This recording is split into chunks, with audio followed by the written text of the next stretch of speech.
Здравейте, приятели! Пак се срещаме с продължение на предишния видеоклип. Сега вече, след като е сглобена и сме минали 5 часа работа, маслото е сменено повторно и започваме сериозната работа с тръните зад нас. Но преди това искам да ви покажа, защото нямаше време в предния клип, да видите как е направено връзването на самата дробилка спрямо кабелите. Значи, едната връзка е на букса, елементарно.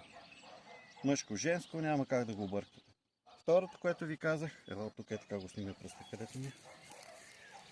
Второто, масата, където е, и плюса се връзва към тази остър клема.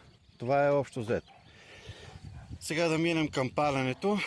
Паленето е както всички дробилки.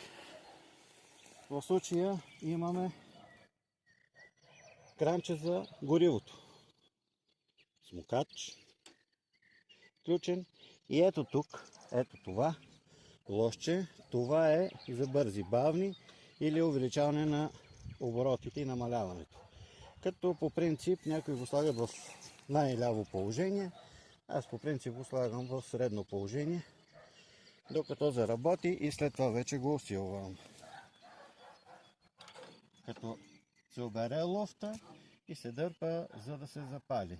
Ако не стане първия, втория път, след това имаме копче, което е on-off, даване на контакт, и вече можем да пробваме да запалим.